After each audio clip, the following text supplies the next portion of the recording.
Je suis avec le chaliard de la ville de Créteil, le Rav Chaim Meloul, connu aussi pour être directeur des éditions du Bet Lubavitch.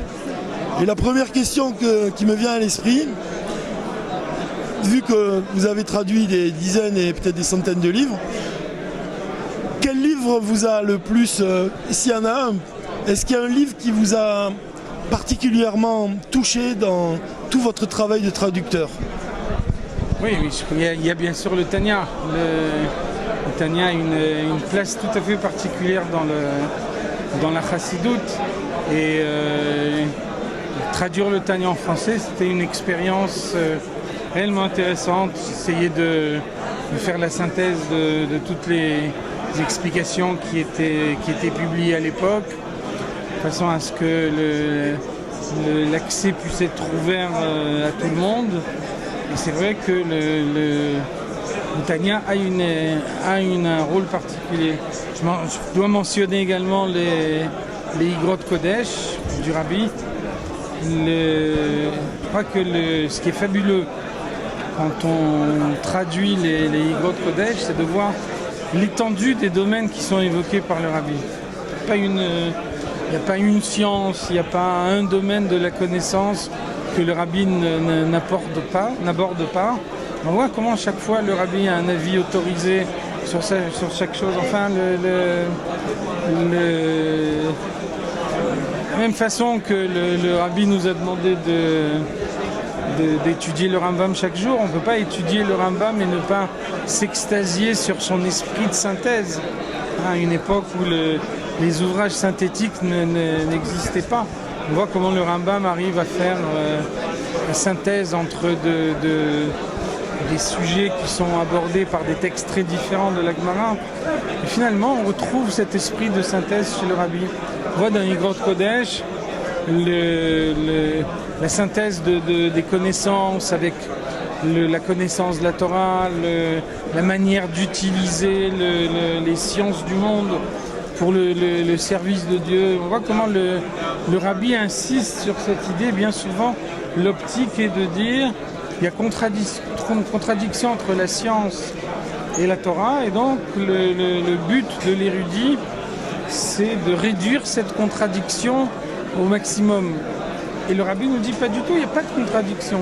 Au contraire, la science appuie la Torah, et plus on approfondit sa connaissance de la science, et plus on se conforte dans sa foi en la Torah.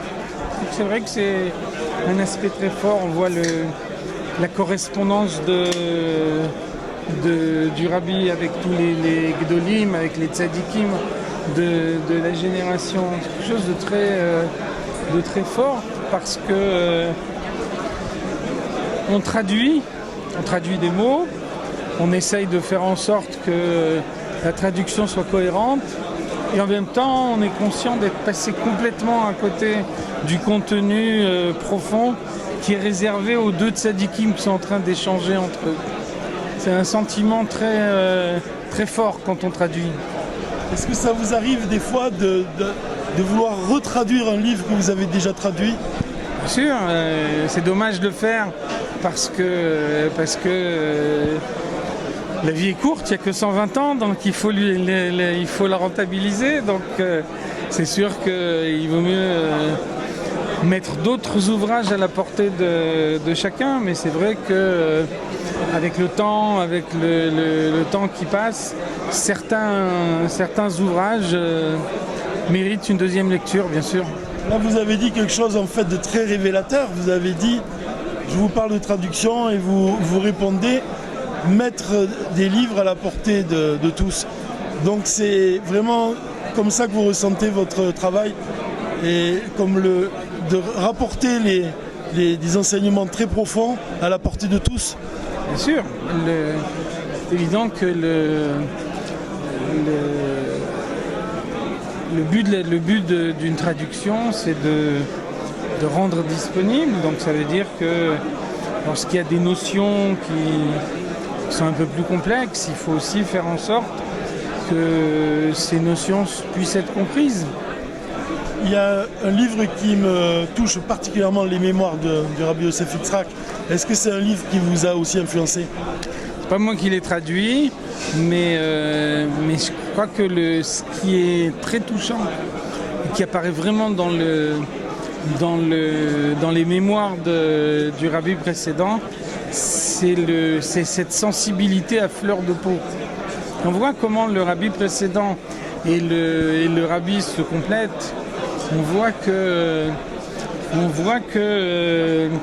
le rabbi multiplie la connaissance. Le rabbi met la connaissance à la portée de chacun. Et le rabbi précédent, c'est un homme sensible. On pense par exemple au rabbi et à son épouse, la rabbinite, qui arrive à New York. Et la réaction du rabbi précédent, c'est de ne pas les voir pendant 3 jours parce que l'émotion est tellement grande qu'il ne supporterait pas de les voir. Et après, 3 jours plus tard, lorsqu'il les rencontre, alors il les voit séparément. Parce que l'émotion de les voir les deux ensemble serait trop forte. Et cette émotion, cette forte émotion qui caractérise le rabbi précédent, on la voit effectivement dans ses écrits. J'ai pas eu le mérite de traduire les mémoires du rabbi précédent en français. Par contre, j'ai traduit les Écoutés d'Ibourim. On voit comment un Farbrengen du rabbi et un Farbrengen du rabbi précédent sont complètement différents. Mais c'est vrai que là encore, on est émerveillé devant l'émotion du rabbi précédent qu'il arrive à faire partager à tout le monde, même à quelqu'un qui n'assiste pas au Farbrengen mais qui lit le texte de ce Farbrengen. Il arrive à partager l'émotion comme s'il était physiquement présent devant lui. C'est une qualité immense. Justement, est-ce que vous êtes d'accord avec moi? Parce que j'ai toujours vu le Rabbi Rayatz. Évidemment, c'est le Rabbi Rayatz, c'est un homme de Torah, c'est un rabbi, mais je le considère personnellement, en plus de ça, comme un grand écrivain, comme un artiste. Est-ce que vous êtes d'accord avec moi? Je ne sais pas si on peut se permettre de catégoriser ou d'employer des qualificatifs. Moi, je dirais simplement que c'est deux apports complémentaires qui sont nécessaires pour pouvoir avancer sur la voie de la chassidoute. Et on a les deux apports, même si ils sont différents, on voit que l'un complète l'autre. Par exemple, on voit que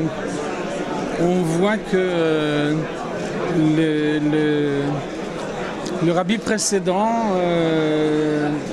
avait souvent des remarques de gvoura, des remarques de rigueur, alors que le rabbi était entièrement chesed. Et on a entendu tout à l'heure le Rav Kotlarski qui nous disait que en parlant d'un chaliar qui se trouvait Bemizrach Harakok dans l'Orient lointain, le rabbi a dit il se trouve dans l'Orient qui n'est pas proche, de façon à ne pas associer le mot lointain avec un juif. Donc on voit le chesed poussé à l'extrême chez le rabbi. Et on constate que beaucoup de photos du rabbi précédent sont souriantes. Souriantes. On voit le rabbi sourire. Alors que, somme toute, il y a très peu de photos du rabbi qui sont souriantes. Vous voyez comment le sourire du rabbi précédent est un moyen d'adoucir la gvoura. Et le visage sérieux du rabbi est un moyen de faire passer le chesed à tout le monde. Quand je disais le mot d'artiste au sujet du Rabbi Rayatz, je voulais dire cette capacité de traduire son émotion, ses sensibilités. C'est en ce sens-là que je le dis. Il avait une qualité d'écrivain incontestable.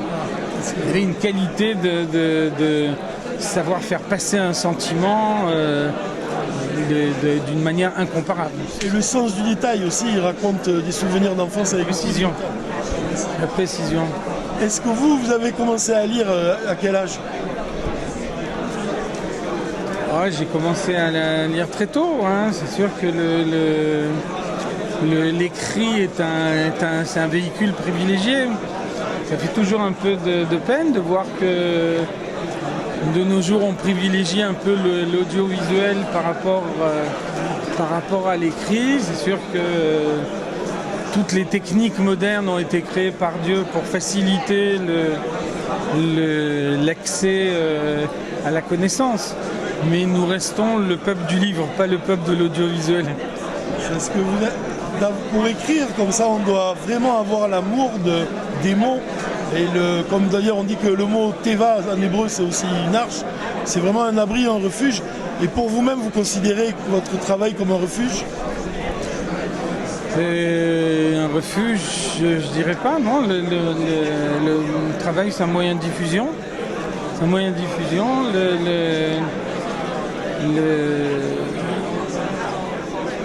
Rav Steinzatz m'a dit une fois la meilleure rétribution, c'est de voir que ce qu'on fait sert à quelque chose. Que des gens ont accès à la chassidoute, ont accès à la partie profonde de la Torah, alors que peut-être autrement ils n'auraient pas eu cet accès, ou peut-être moins facilement. C'est la meilleure rétribution qu'on peut avoir, sentir qu'on est utile. Et est-ce que vous avez le sentiment d'être seul, ou bien vous rencontrez beaucoup dans votre vie des gens qui font un peu le même travail que vous, ou pas? Je suis sûrement pas seul, non. Il y en a d'autres. Et je pense que autant de personnes qu'on peut être, on ne sera jamais assez. Parce que je pense qu'il faut vraiment faire en sorte que chaque juif soit atteint, chaque juif soit touché par les idées de la Torah, et on ne sera jamais trop nombreux, pas de doute. Quel sentiment vous avez? J'imagine c'est que chaque fois différent quand on arrive au Knus HaShluchim. Cette année, qu'est-ce que vous ressentez en particulier? Il y a une chose que vous ressentez? Je pense que la session qu'on a eue à midi avec le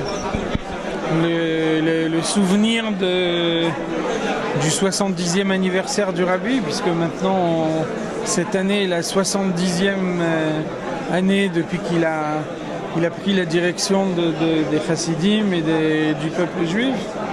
Je crois qu'à midi, il y a quelque chose, il y a un courant qui est passé.